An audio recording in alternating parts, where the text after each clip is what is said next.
제가 여러분을 만난 거, 또 성암교회의 목사가 된 거는 큰 축복이죠. 진심으로 그렇습니다. 뭐 그 사이사이에 만난 모든 분들이 다 그렇지만 또 여러분이 또 저를 만난 게 또 복이 되고 또 감사가 되었으면 좋겠다, 그런 마음으로 오늘 설교 시작하겠습니다. 우리가 예수를 믿고 교회 다니는 건 이 땅에서 살아가는 동안에 남들보다 좀 잘 살고 잘 되고 남보다는 좀 특별해지고, 또 거기다가 조금은 그 특별한 옵션 같은 게 있어서 이 땅에서 예수를 믿고 잘 살 뿐만 아니라 천국까지 가는 그 표를 확보하는 거. 우리가 이제 이 성숙도가 좀 모자랐을 때에는 그런 게 우리 믿음의 지표며 신앙생활의 방향성이었죠. 근데 그것은 사실 정확히 말하면 예수를 믿고 신앙생활을 하는 본질은 아니죠. 진정한 본질은 무엇인가 하면 온전한 사람, 온전한 하나님의 자녀가 되는 게 그 본질이죠.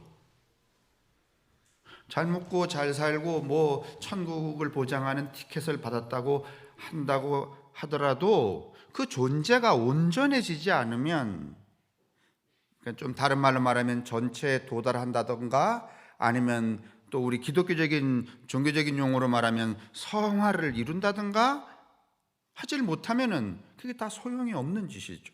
불완전한 존재가 누리는 부유함이라든가 힘이라든가 권력이라든가 뭐 이런 것들은 별로 의미가 사실은 없습니다. 본인에게도 없고 다른 사람에게도 없습니다.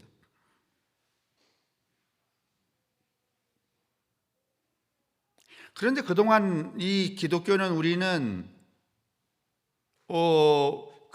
자기 삶을 통하여서, 자기 행위를 통하여서, 신앙생활을 통하여서 온전을 추구하기보다는 뭔가 이렇게 모아들이는 소유를 추구하는 경향들이 더 많았잖아요. 그래서 지금 이제 우리가 이 시점에서 이제 이런 정황에 머무르게 되었는데, 이제 오늘 이제 본문도 마찬가지예요. 여러분에게 오늘 이제 어린이이고 뭐 어버이주일이고 그런데 한번 제가 여쭤볼게요. 어른들한테 여러분 아들이 둘이 있는데 한 아들은 야곱이고 한 아들은 에서라고 합시다. 그러면 그 두 아들 중에 어떤 아들을 더 이뻐할 것 같아요? 야곱 또 에서? 그냥 솔직히 인간적으로 뭐 그동안에 들었던 뭐 교리적이고 도덕적이고 신앙적이고 그 목사님의 그 근사한 설교 말고 진짜 당신들의 아들이 둘이 있어. 하나는 야곱이고 이름을 지었어. 하나는 에서라면 여러분이 끼고 살고 싶은 놈은 누구야? 야곱이야? 에서야? 왜?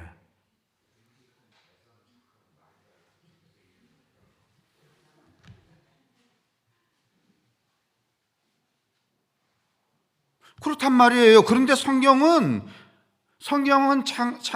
구약 성서에서 이야기하는 그 야곱과 에서의 이야기는 에서를 중심으로 이야기를 해요? 야곱을 중심으로 이야기를 해요? 그러죠.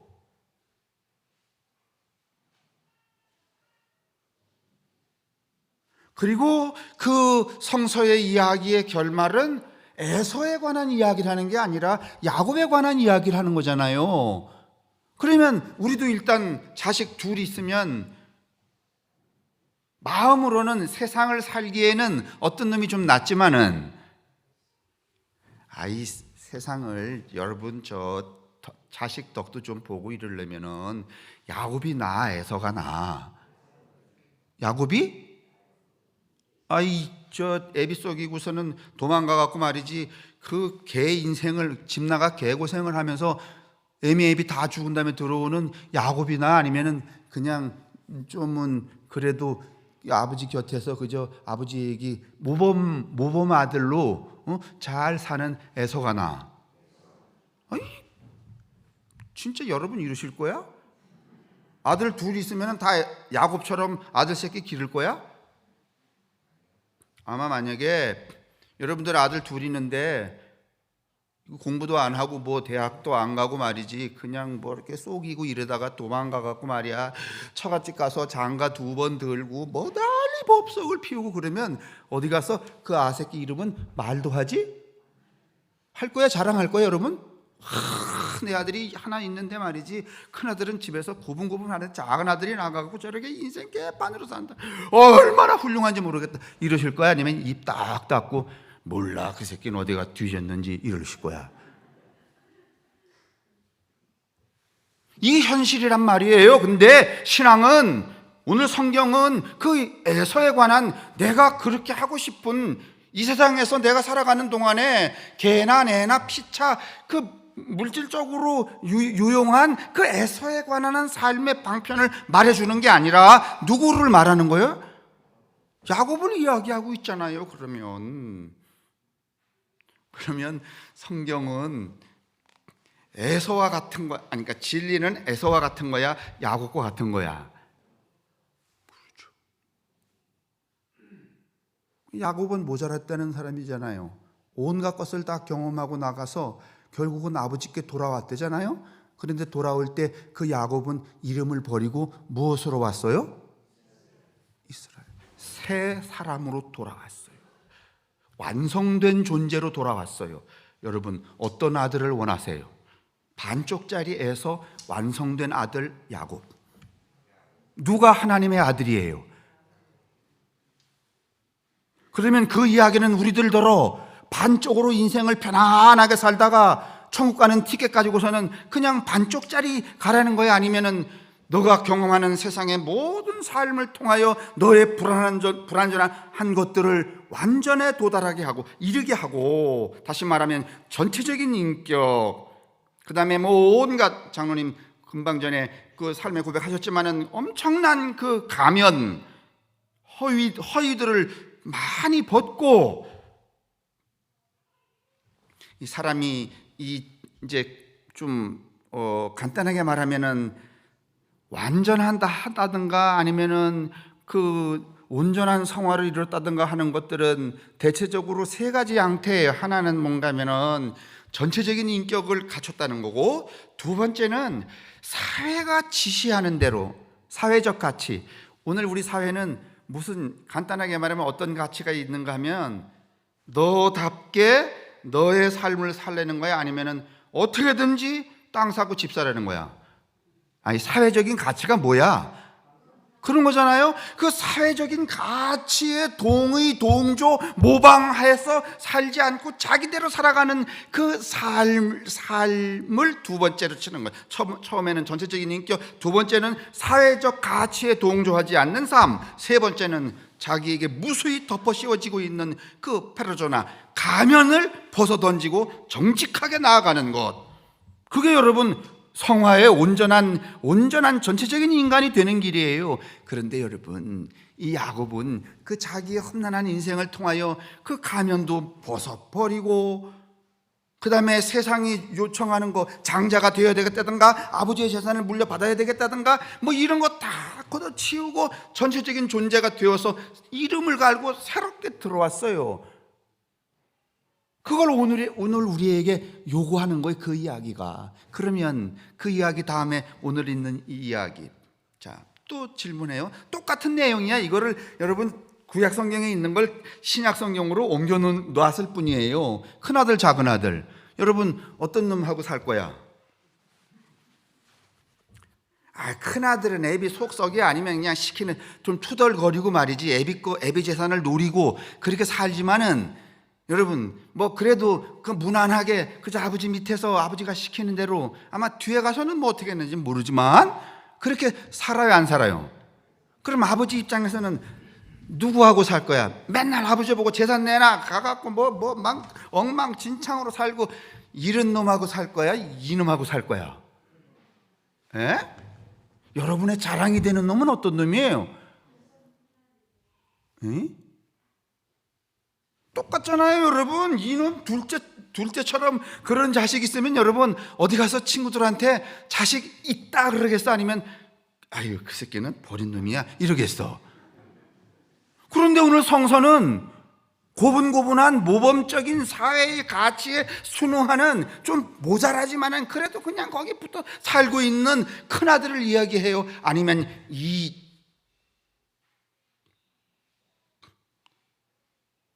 호적에서 지워버리고 싶은 놈 얘기를 해? 아니 성서가 지금 오늘 우리가 읽은 본문이 큰아들을 우리한테 여러분 가르치고 교훈하고 그러는 거야? 아니면 작은 아들을 하는 거야? 그럼 작은 아들이나 애서나 여러분 잘 먹고 잘 사는 데 관심이 있는 거야? 아니면 온전한 인간으로 완성되어 가는데 여러분 이 포인트가 있는 거야? 뭐가 종교고 뭐가 신앙이며 어떤 게 예수를 따라가는 거야? 그러면 여러분 우리더러 예수 믿고 잘 먹고 잘 살라는 거예요? 아니 그리고 고분고분 말 잘 듣고 천국 가는 표 얻어갖고 말이지 뭐 좀 모자라지만 가거라 이런 얘기야? 아니면은 똑똑한 하나님의 자녀가 되라야?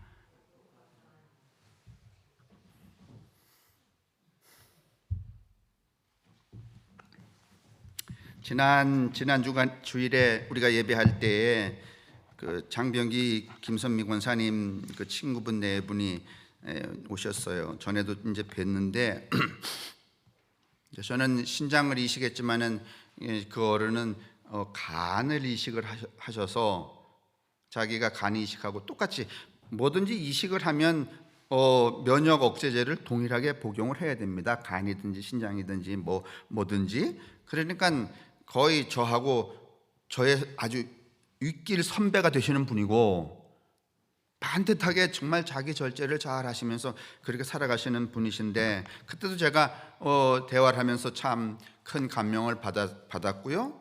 환갑 되실 때에 그 자기 인생을 이렇게 적은 책도 보내주셔서 제가 잘 읽었고 제가 저기 바깥에 꽂아놨는데 어디 있을 거예요. 근데 지난주에 배웠더니 코로나 기간 동안에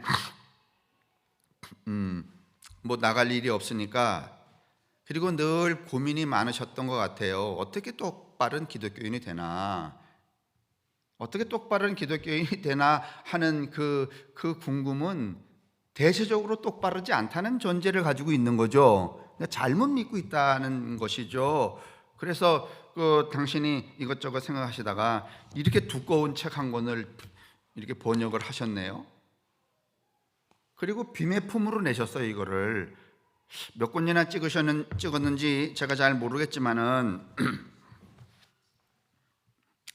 하여간 이렇게 한 이유는 똑바른 기독교인이 되고 싶어서라는 그 전제를 가지고 계세요. 그래서 이 옴기니의 말에 보니까 나는 진정 기독교인이라면 성경을 한 번쯤 객관적 시각과 합리적인 사유를 통해 살펴볼 필요가 있다고 본다. 그러니까 그동안 간단하게 말하면 성경을 이 조직과 제도 안에서 너무 종교와 교리와 도덕화, 신앙화, 다시 말하면 그대로 본 게 아니라 뭘 많이 한 거야. 설탕도 많이 치고 간장도 많이 치고 소금도 많이 치고 후추도 많이 치고 가공을 너무 많이 해서 요즘에 보니까 제가 엊그저께 어디에 자료에 보니까 이 코로나 기간 동안에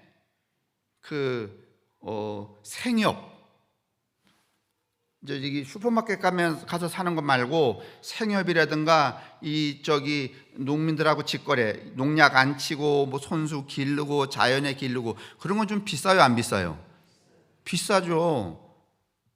근데 그 소비가 굉장히 많이 늘었대네요. 왜냐하면 멀리 나가지도 못하는데 음식이라도 어떤 걸 먹어야지? 좋은 걸 먹어야지. 그 좋은 것일수록 여러분 가공, 후추 이런 거 뭐 이 사카론 옛날 말이지. 설탕 뭐 MSG를 안 치고 그다음에 농약도 덜 치고 이런 거죠. 그죠? 그냥 있는 그대로가 좋은 거죠, 몸에. 맞나요? 그러면 성경을 보는 것도 가공을 덜 한 거, 덜 했을수록 여러분 우리 영적인 몸에 좋을까요, 안 좋을까요? 지금 그 얘기예요. 여러분 그동안에 누가복음 15장 여러분이 가공해서 많이 들었잖아요. 그거 결론이 뭐예요? 돌아온 탕자 아니에요? 집 나가면 1번 개고생이다. 그죠? 그 다음에 나가서 막 쓰면 탕진하는 거, 이거는 뭔가 하면 아주 몹쓸 짓이다. 세 번째, 그래봤자 싹싹 빌며 기 들어온다. 그죠? 그러니까 당신들 괜히 말이지 무슨 뭐 이 생각 저 생각 했으니 하면서 말이지 성함교회 나가면은 말이지 다른 데 가면 잘 얻어 먹을 것 같다 이렇게 생각하지만 여러분 그건 큰 우산이다 말이에요. 성함교회 나빠도 마음에 안 들어도 아버지가 마음에 안 들어도 형이 꼴 같지 않아도 그냥 붙어 있어라. 나가는 즉시 무엇 주워 먹다가 들어온다? 쥐업 열매 주워 먹다 들어온다. 할렐루야. 아멘 하셨잖아 옛날에. 이거밖에 남는 게 뭐 더 있어? 이게 우리를 어떻게 키웠어요? 어떻게 연구를 했어요? 아무것도 한 게 없어요. 이렇게 하면 안 되겠다고 보신다는 거야 이 양반이. 성경의 본질을 정확하게 이해하지 못해서 말씀을 오해하거나 자의적으로 해석함으로써 발생한 기독교의 그 많은 오류와 그로 인한 끔찍한 죄악을 우리는 역사를 통해 확인할 수 있다. 그런데 지금도 우리나라에서는 개신교 그래서 이걸 번역을 하셨다는 거예요. 저도요. 몸 아프기 전에 제 모교에서 목회 나가기 직전에 신학대학원 학생들 이렇게 같이 지내는 시간들을 한 3년쯤 가졌지만은 이 친구들이 학부 4년 졸업하고 대학원 2년 다 끝나가고 3년이 끝나가는 그 시점에도 성경을 어떻게 봐야 될지를 모르는 그 답답함을 제가 매번 느꼈었어요. 근데 오늘 이 양반은 이걸 번역을 하셨는데 자기가 쓰신 책이 아니에요. 예일대학교 이 교수님이 책을 이렇게 쓰셨는데 얼마나 명징한지 모르겠어요. 이분의 궁금이 이런 거였던 것 같아요. 성경을 성경 그대로 보라. 가공해서 보지 말라는 거예요. 그래서 야곱과 에서 중에서 우리는 야곱을 야곱대로 보자는 거예요. 그러면 여러분 야곱은 그렇게 긴 인생 동안 여러 가지 경험, 집 나간 자식하고 똑같은 거예요. 자기의 소위 여러 가지의 허위, 그 다음에 불완전한 인격, 그 다음에 세상을 쫓아 살려고 하는 삶들, 그런 것들을 다 포기하고, 결국은 뭔가면 자기의 허접한 자기는 이미 죽었어요. 그리고 아버지께로 어떻게 하는 거야? 돌아가는 거예요. 그때 새 이름을 얻는 거예요. 여러분 이 둘째 아들, 오늘 우리가 읽은 이게 누가복음 15장의 이 둘째 아들 보세요. 이제 자세한 것은 이 단어 설명은 여기 주보에 적어놨으니까 보시는데, 여러분 이 둘째 아들이 나갈 때는 아버지한테 돈 달라 말이지 자기의 욕망 이런 게 있었을 거예요. 그런데 여러분 이제 나는 죽었다 이렇게 말했대. 이런 게 다 소멸된 거예요. 그리고 아버지께 돌아와요. 여러분 아버지께 돌아오는데 이 돌아오는 이 둘째 아들이 무슨 비굴함, 아버지 잘못했어요. 여기 이제 본문에 뭐라고 말하는 게 하면 나를 종으로 삼아 주십시오 이렇게 말했다 그래요. 아버지가 이 아들을 종으로 삼았을까요? 첫째. 두 번째, 이 아들이 정말 종처럼 살았을까요? 그럴 가능성 없어요. 여러분 아버지가 이 둘째 아들을 종으로 삼았을 가능성이 없어요. 왜냐하면 종으로 삼을 놈이면 그렇게 기다리고 환대를 하지. 새 옷을 입히고 새 신발을 신고 새 반지를 끼우고 잔치를 벌였다는 것은 야곱이 이스라엘로 바뀐 것과 다르지 않아. 어떤 인간이 된 거야? 새 인간이 된 거야. 완전한 인간이 된 거야. 이제 이 아들은, 둘째 아들은 이제 아버지한테 뭐 주세요 마세요 뭐 니께 내꺼 이런 개념이 아버지한테서 나갈 때는 여러분 소유에 대한 사회적 지시의 욕망을 따라서 살았어. 왜냐하면 나도 아버지 거 반 달라 이거잖아요. 그죠? 그런데 돌아와서는 그 아버지 거 뺏으려고 형한테 무슨 뭐 그 약타고 말이지 모함하고 그랬을까? 아니면 이제는 아버지의 소유에 대해서 관심이 없었을까?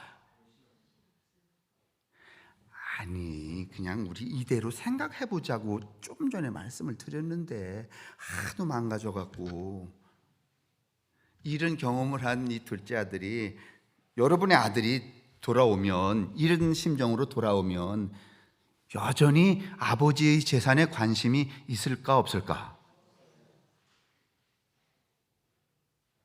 여러분의 자녀는 여러분이 돌아가신 다음에 여러분의 재산에 관심이 있을까 없을까? 없을까? 신장로님 어떠세요? 딸도 있고 아들 있잖아요. 장로님 네 분 딱 돌아가시면 재산에 관심이 하나도 없을까? 아니면은 갈등할까?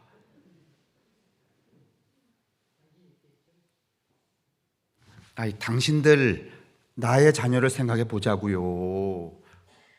어떻게 했냐고. 근데 이 둘째 아들은 이 오늘 성서 본문의 내용으로 봐서는 큰 아들은 매우 관심이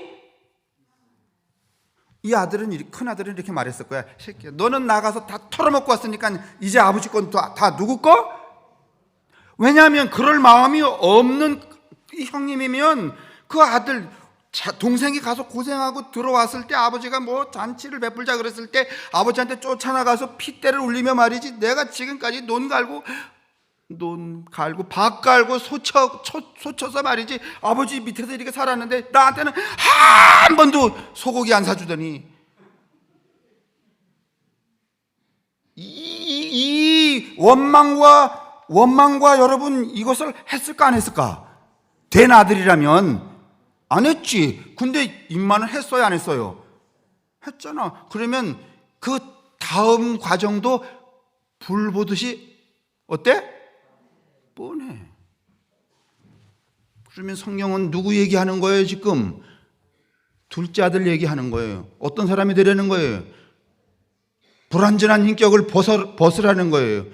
세상이 지시하는 그 지시로부터 동조하거나 아니면 포섭당하지 말라는 거예요. 세 번째는 네가 쓴 허위의 가면을 다 벗으라는 거예요.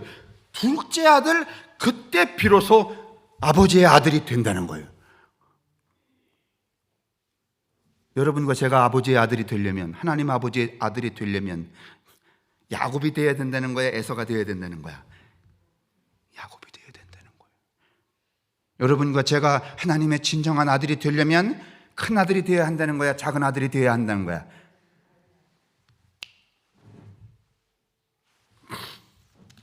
그 얘기예요. 고 목사님 네 분 오셨는데 11시 예배인 줄 아셨죠?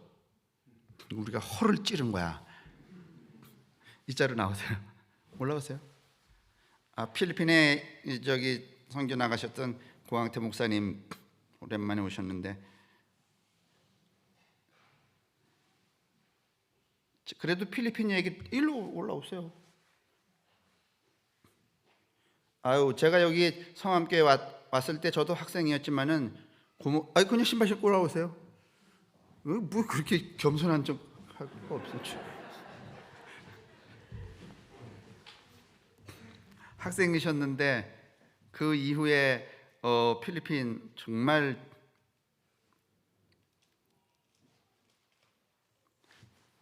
이제는 필리핀에 아주 터줏대감이 되셔서 원주민처럼 그렇게 지내시는데 제가 짧게 좀 이렇게 예배를 이렇게 끝낸 거는 뭐 하시고 축도하고 끝내시라고.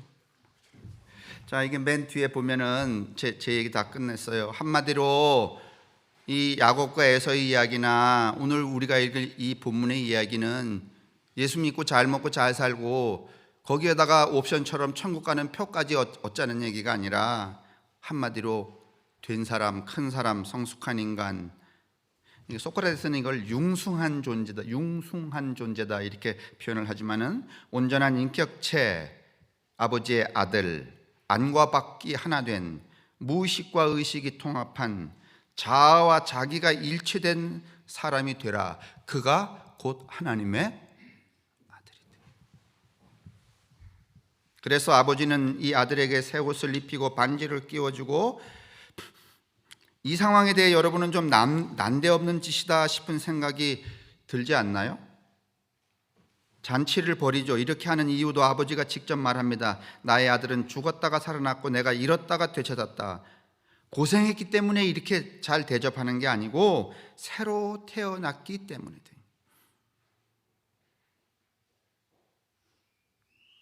진정한 아들이 되었기 때문이죠. 새 옷, 새 신, 새 반지와 잔치는 새로운 신분을 획득한 것을 상징합니다. 결혼할 때도 마찬가지잖아요. 이제 둘째 아들은 새로운 신분을 획득했고 새로운 자기로 태어난 것이죠. 예수님은 자신의 하나님 나라 운동을 혼인잔치에 비유하셨죠. 바로 그 잔치가 오늘 이 둘째 아들이 맛보는 잔치죠. 근데 아버지 말 모범생으로 따박따박 교리적으로 종교적으로 도덕적으로 잘 들었던 이 큰아들은 잔치에 참여했어? 아니면 잔치 바깥에서 팔뚝질만 했어? 여러분, 우리도 그럴 수 있어요. 이거 울며 쫓겨난대잖아요. 그 잔치에 참여한 신부가 첫째여, 둘째여, 야곱이야, 에서야?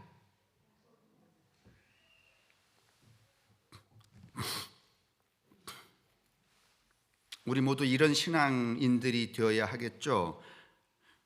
우리의 자녀도 그런 자녀로 키워야 되겠죠. 근데 이제 우리는 이 세상에 대한 이 사회적 가치의 지시에 우리가 순응을 하느라고 뭐 이렇게 하지만은 그거 다 자식 망치는 일이야.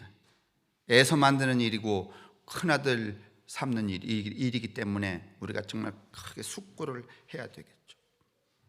사랑하는 성도 여러분, 금방 와서 닿지는 않겠지만은 에서와 야곱 중에 여러분, 그래서 야곱이 시기를 바랍니다. 그래서 야곱의 축복이야.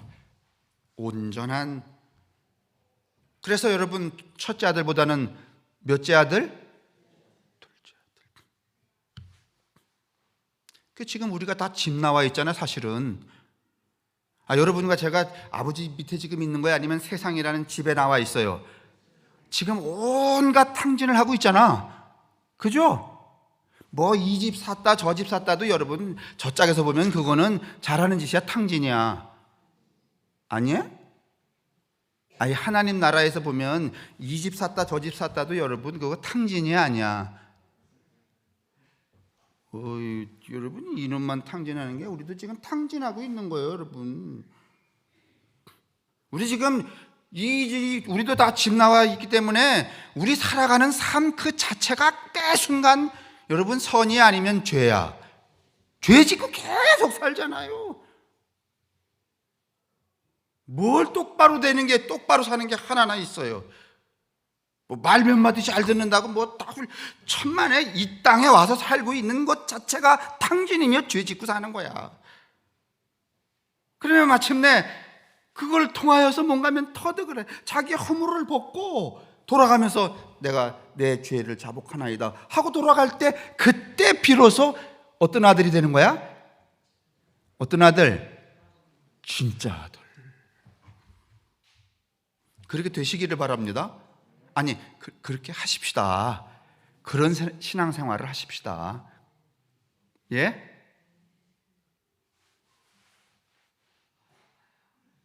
예? 근데 우리가 자꾸 어렵다 그러는데 우리의 선배들이 말이죠, 2000년 전부터 요만큼씩만 했으면 우리는 안 어려웠을 거야. 근데 애초에 삼천포에 와 있으니 글로 가기가 너무 어렵지. 예? 고 목사님 나오셔서 필리핀 얘기하시고 축도하시면 예배 끝나는 거. 저기 따님이 한 분 계신데 어제 상견례를 하셨대요. 사모님하고 같이 오셨어요.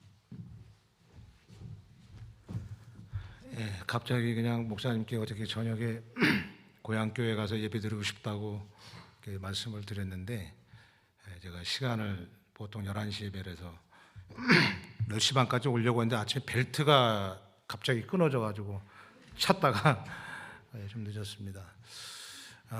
제가 초등학교 4학년 때부터 신앙생활하던 72년도 3월 달에 제가 이 교회가 제 기억으로는 두 번 건축인 거잖아요. 이제 우리 안박순 장로님 어떻게 계세요? 안 장로님. 예. 저는 우리 장로님 밑에서 신앙생활을 배우고 주일학교 중고등부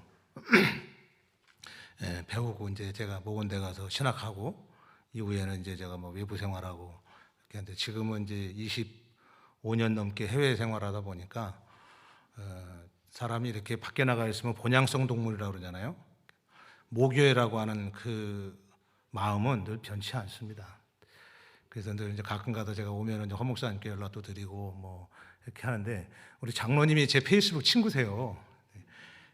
난 우리 50년 전에 저를 가르쳤던 장로님이 2020년 지난 지금도 저의 페이스북을 보시고 가끔 댓글 달아줄 때 그냥 아버지 같은 분인데, 그런 분들이 이제 여기 아마 저를 아는 분들이 더 적은, 저를 모르는 분이 더 많을 텐데 성함교회 이렇게 왔고요. 저는 뭐 필리핀에서는 지금 이제 다시 들어가서 23년째 사역하고 있습니다.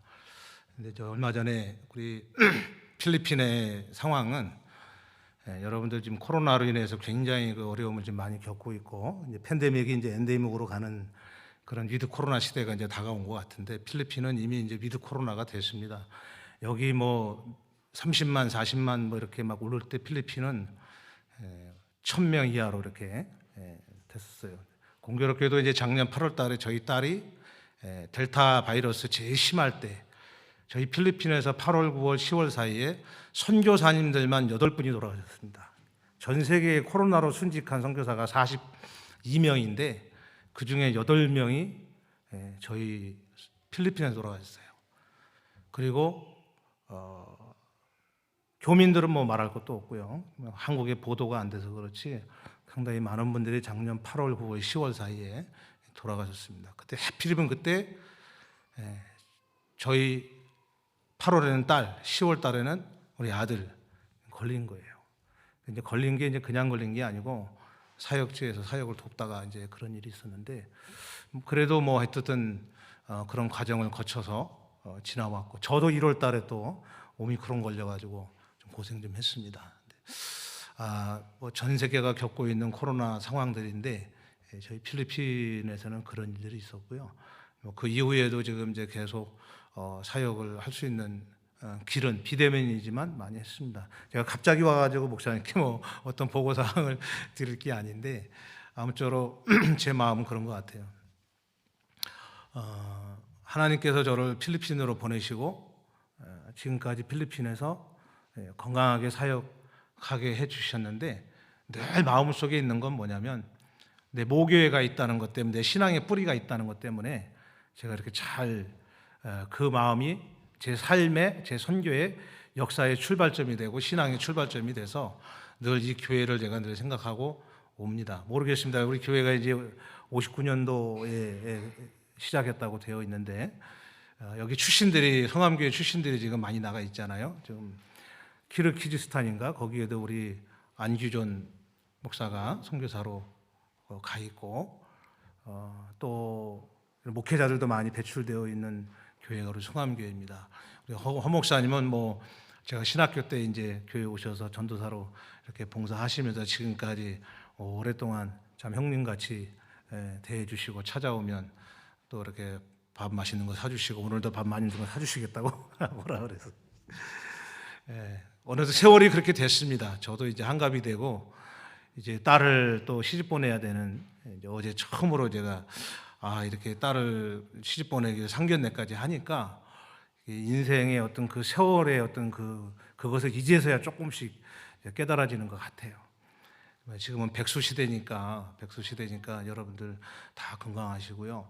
저희 가족이 선교 사역 현장에서 겪었던 어떤 여러 가지 일들은 뭐 가끔 제가 여기 와서 말씀을 드렸지만 코로나 시대가 잘 이제 끝나고 엔데믹 시대가 되더라도 여러분들이 우리 하나님께서는 우리들에게 바라시는 것이 선교의 지경은 절대로 줄어드는 것이 아니라 넓혀져야 된다.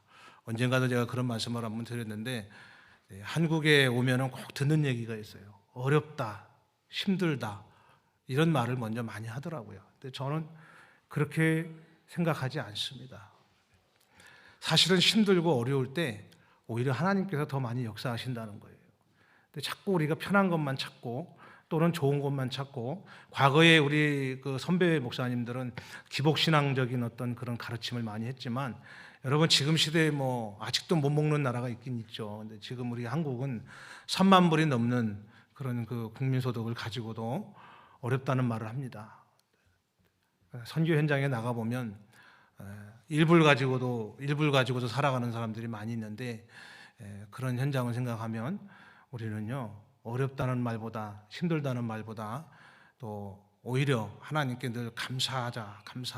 제가 우리 교회는 표는 아니지만 그 많이 쓰는 여러분들이 아마 그거 많이 보셨을 텐데 그럼에도 불구하고 감사. 그러니까 감사.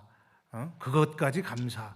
이런 문구를 저희는 교회에 이렇게 정면에 늘 붙여놨어요. 그러니까 우리 성도님들이 그걸 보면서 생각하는 게 뭐냐면은 어렵다는 생각은 누구나 다 겪을 수 있는 일이지만 그 속에서 감사할 수 있는 게 뭘까? 저는 선교 현장에서 그걸 배운 것 같아요. 정말 힘들고 여러분들이 생각하지 못하는 일들. 작년 10월 달에 우리 아들이 코로나에 걸린 거는 뭐였냐면 그때는 사실 제가 한국에 좀 나와 있었어요.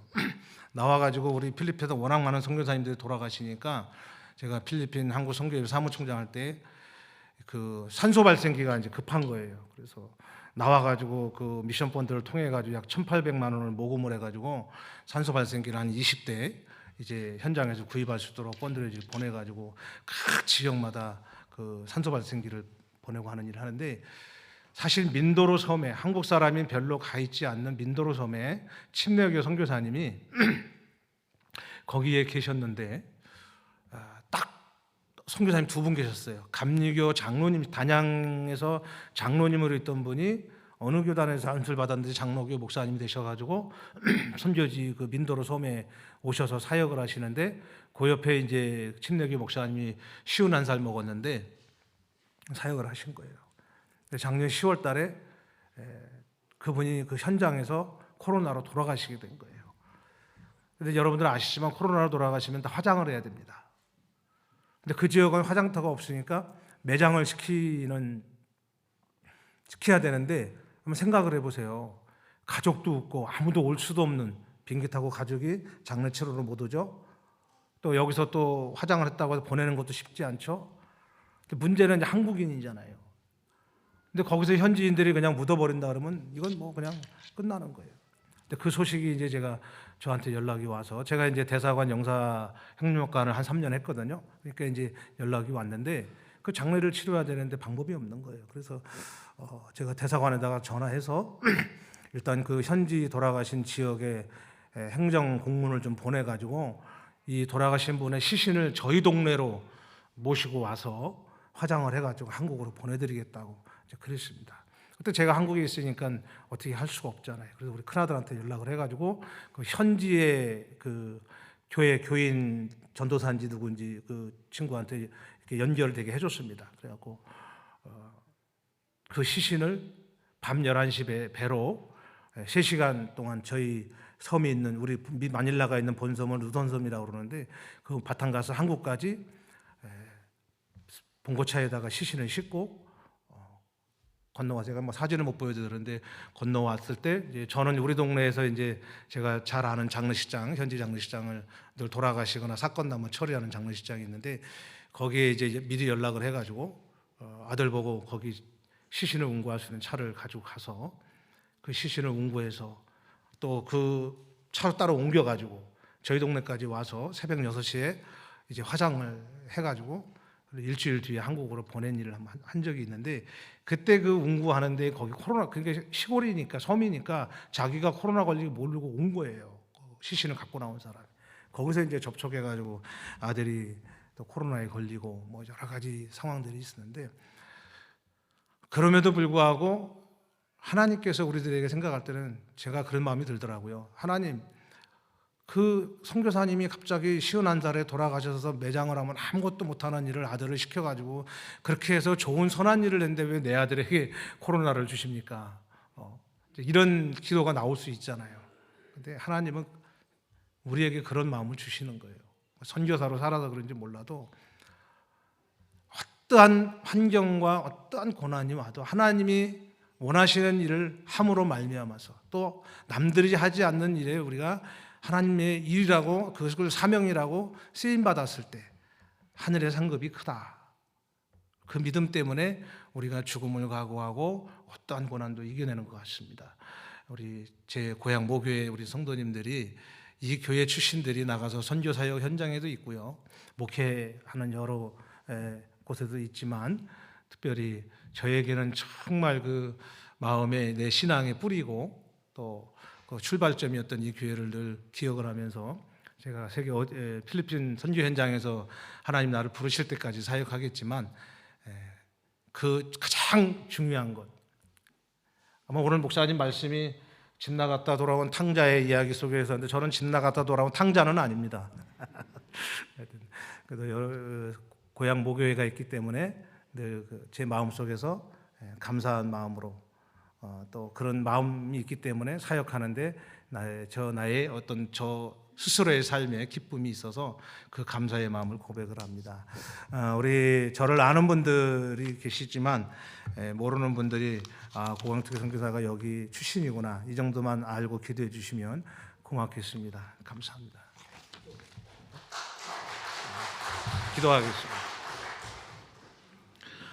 이제는 우리 구주 예수 그리스도의 크신 은혜와 하나님 아버지의 지극하신 사랑하심과 성령님의 교제의 감동 함께 하시며 오늘 어버이날을 맞이한 우리 모든 주의 성도들 가정 위에 또 아버지 하나님 신앙의 가문을 이루어가는 모든 우리의 삶 위에 이제로부터 영원토록 함께하여 주시옵기를 간절히 축원하옵나이다. 아멘.